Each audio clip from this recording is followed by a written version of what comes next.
Ibi biragoye kubyumva, ibi biragoye kubisobanukirwa bisaba gukaraga ubwonko inshuro nyinshi kugira ngo ubashe kwiyumvisa ibi ngibi.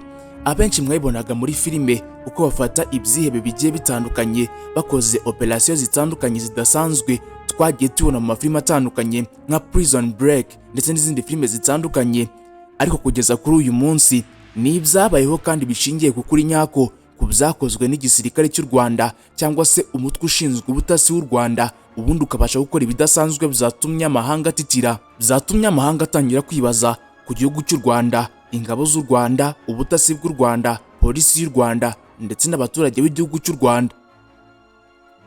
Ubundi twari tumenyereye ko Leta Zunze Ubumwe za Amerika, Uburusiya, Ukraine ndetse n'ibindi bihugu bikomeye ku mugabane w'i Burayi kandi byo bikunze kugira operasiyo zitandukanye zituma abarwanya igihugu, abarwanya ubutegetsi babasha gufata mu gihe kandi bitazwi.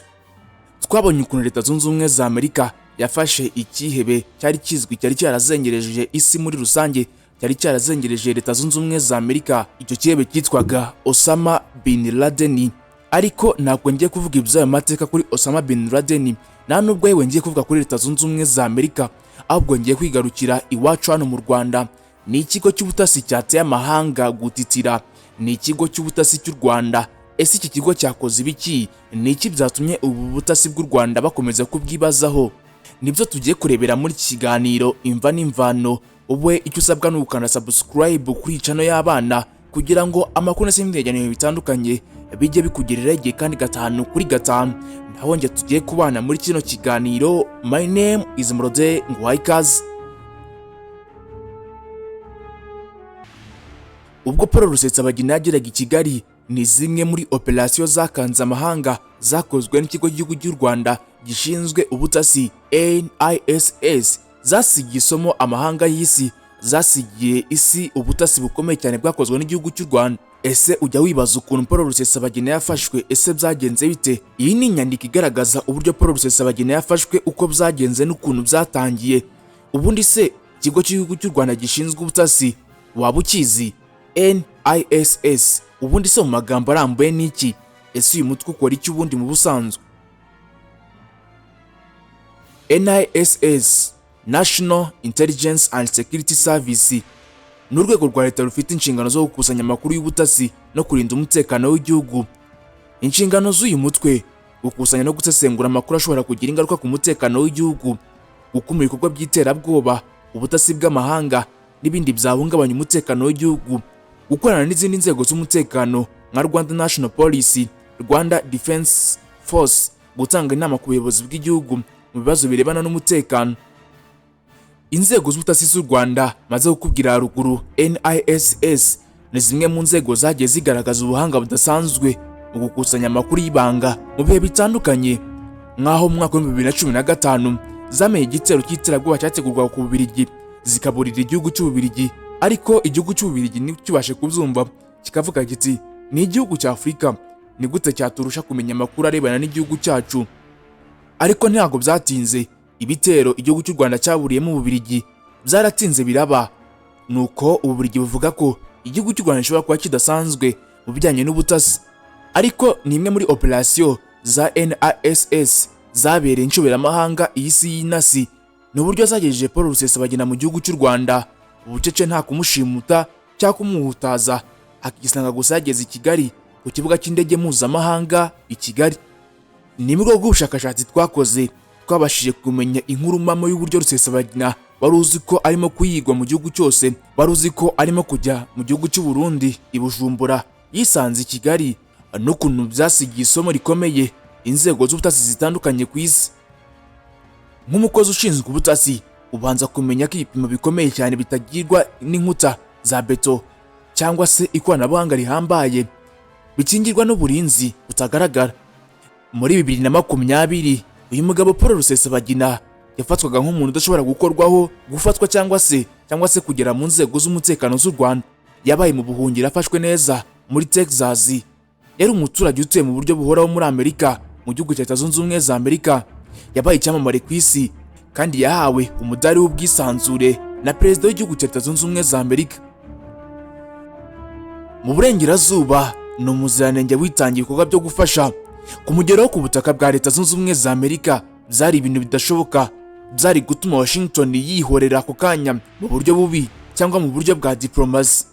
Ariko urwego rw'ubutasi n'umutekano rw'igihugu cy'u Rwanda NISS ni rwashatse icyuho cy'umubiri, rwashatse cy'imitekerereze. Intsinzi ni yaturutse ku kintu gitunguranye, yaturutse ku nyandiko.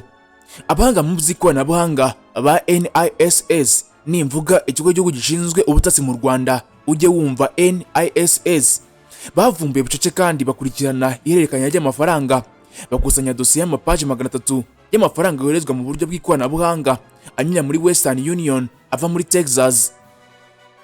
Byagaragaye ko ayo mafaranga atabaga yoherejwe mu bikorwa by'ubugiraneza, aho yanyuraga ku bandi bantu i Dar es Salaam na Bujumbura mbere yo kujya mu maboko y'umuyobozi w'umutwe wa Front de Liberation National FLN mu Mine. Uyu mutwe ukorera mu bice byinshi byegereye Burundi, Repubulika ya Demokarasi ya Kongo ndetse n'u Rwanda.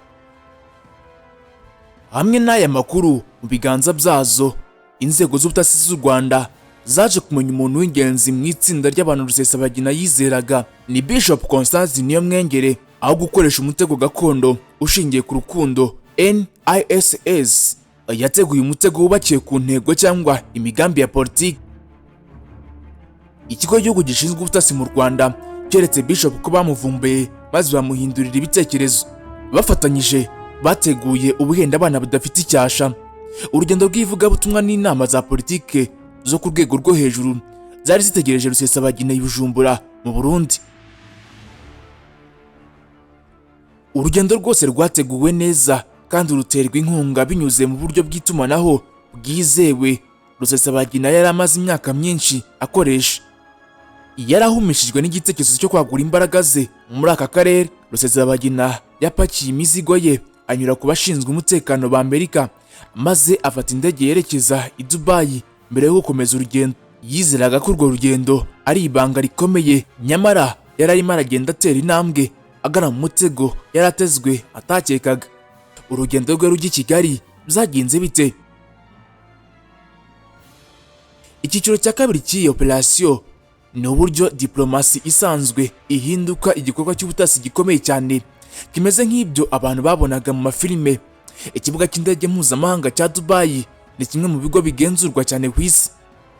Gushimuta umuntu byari gufata nko kuvogera umutekano cyangwa se ubusugire bw'ikindi gihugu, bigatera gusohora impapuro mpuzamahanga zo guta muri yombi, kandi bigasiga ikimenyetso kuri za kamera z'umutekano CCTV kamera.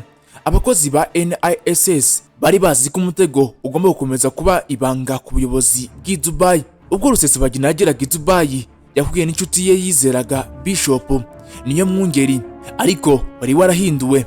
Ku kibuga cy'indege ahanyura abanyacyubahiro hari indege nziza cyane yari yakodeshejwe ifite moteri 2 ikoreshwa na Giant Jet, sosiyete mpuzamahanga ikomeye mu by'indege ifite icyicaro mu gihugu cy'Ubugereki. Inyandiko z'indege zujujwe n'ubuyobozi bushinzwe iby'indege bwanditse ko indege yerekeje i Kigali mu Rwanda.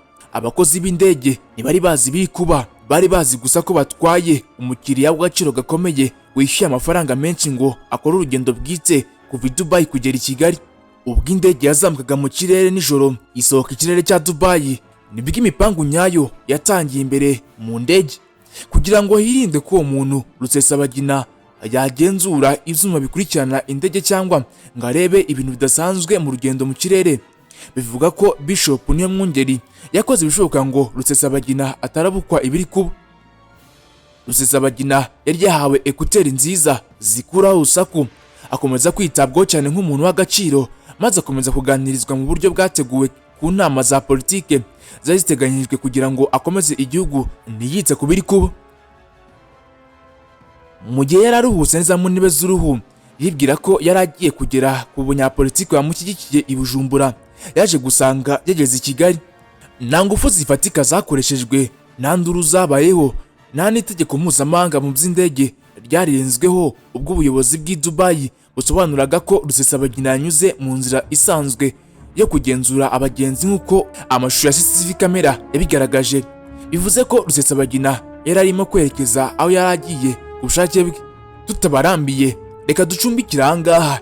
Ibindi bice bya kabiri by'iki kiganiro tuzabigezaho mu makuru yacu ataha. Ndizera ko umaze gusobanukirwa bigeze ko Paul Rusesabagina atigeze afatwa ku gato, ntiyigeze ashimutwa, ahubwo ni igihugu cy'u Rwanda, ubutasi bw'u Rwanda budasanzwe byabikoze. Ese uribaza amahanga noneho yo ari gutinya u Rwanda mu buhe buryo? Ese igihugu cy'u Rwanda cyo kirabyakira gute? Ese Perezida wa Leta Zunze Ubumwe za Amerika Donald Trump ni irihe jambo yavuze ku gihugu cy'u Rwanda? Ibi byose ni mu kiganiro gitaha. My name is Murode, ndabashimiye, mugire ibihe byiza.